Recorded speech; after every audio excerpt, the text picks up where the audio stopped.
Assalamualaikum warahmatullahi wabarakatuh. Perkenalkan, saya Muhammad Ilham Saputra, kelas 12 IPS 1. Pada kesempatan kali ini, saya akan menjelaskan sedikit materi tentang ketimpangan sosial sebagai akibat perubahan di tengah globalisasi. Ketimpangan sosial adalah adanya ketidaksamaan akses bagi seseorang untuk mendapatkan atau memanfaatkan sumber daya yang tersedia. Sumber daya bisa berupa kebutuhan primer dan bisa juga berupa kebutuhan sekunder. Kebutuhan primer contohnya seperti perumahan, pendidikan, dan kesehatan. Sedangkan kebutuhan sekunder contohnya seperti sarana pengembangan usaha, sarana saluran politik, dan sarana perjuangan hak asasi.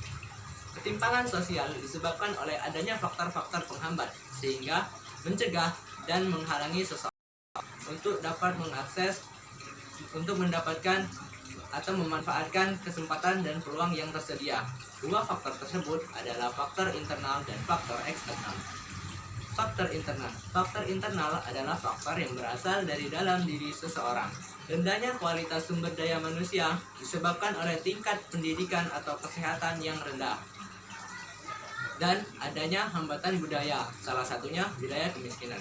Faktor eksternal adalah faktor yang berasal dari luar kemampuan seseorang.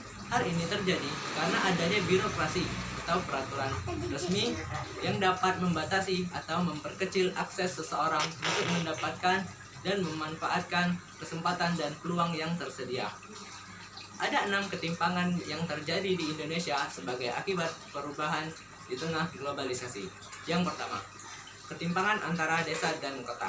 Hal ini dapat terjadi karena di desa kondisi geografi dan topologinya kurang menguntungkan, sehingga mata pencaharian masyarakat desa tidak memiliki alternatif yang banyak atau pilihan yang banyak seperti di perkotaan, sehingga hal ini akan mengakibatkan terjadinya kesenjangan antara desa dan kota.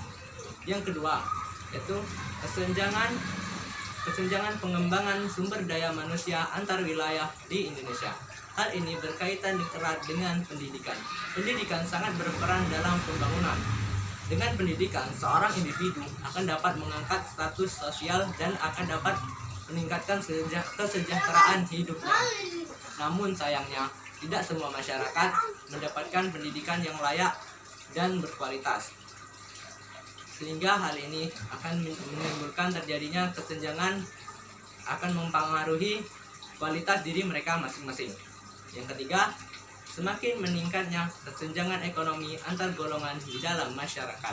Berkaitan dengan pendidikan, masyarakat yang berpendidikan rendah akan terjebak dengan pekerjaan yang upahnya rendah, sehingga masyarakat akan kesulitan untuk memperoleh hidup yang layak.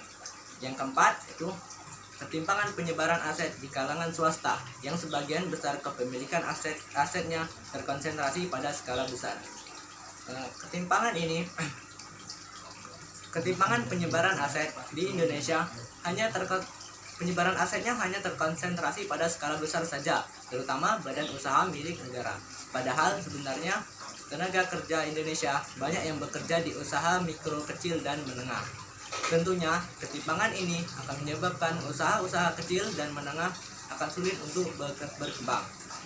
Yang kelima, yaitu ketimpangan antar sektor ekonomi dengan ciri kegiatan ekonomi hanya sebagian saja yang mendapatkan tempat yang istimewa. Contohnya, kita akan mengadakan pembangunan apartemen mewah dan rumah susun. Tentunya dari kedua pembangunan ini, apartemen mewah akan lebih mendapatkan tempat yang istimewa dibandingkan dengan pembangunan rumah susun. Yang keenam, ketimpangan antar wilayah dan subwilayah dengan ciri konsentrasi ekonomi terpusat pada wilayah ibu kota dan perkotaan, sehingga di daerah hanya mendapat ekonomi yang kecil. Contohnya, Jabodetabek. Jabodetabek merupakan pusat perkotaan, sehingga ekonomi hanya terpusat pada wilayah itu saja. Jadi pelayanan pendidikan, ekonomi, dan kesehatan di sana tentu akan jauh lebih baik dibandingkan dengan pelayanan daerah terpencil yang pelayanan pelayanan pendidikan, pelayanan kesehatan, dan ekonominya kurang memadai. Baiklah, poin yang selanjutnya yaitu akibat dari kesenjangan sosial itu sendiri. Kesenjangan sosial akan mengakibatkan beberapa hal, yaitu sebagai berikut. Yang pertama, terjadinya kriminalitas, melemahnya jiwa wirausaha, kemerosotan moral, monopoli, kemiskinan, dan terjadinya pencemaran lingkungan alam. Baiklah, di poin yang terakhir yaitu upaya untuk mengatasi kesenjangan sosial. Adapun upaya dalam mengatasi hal tersebut adalah yang pertama yaitu peningkatan kualitas penduduk, yang kedua yaitu melakukan mobilitas sosial, dan yang terakhir yaitu menciptakan peluang kerja. Mungkin sekian materi singkat yang dapat saya sampaikan. Jika ada salah kata dan kekurangan, saya mohon maaf. Semoga bermanfaat. Terima kasih. Assalamualaikum warahmatullahi wabarakatuh.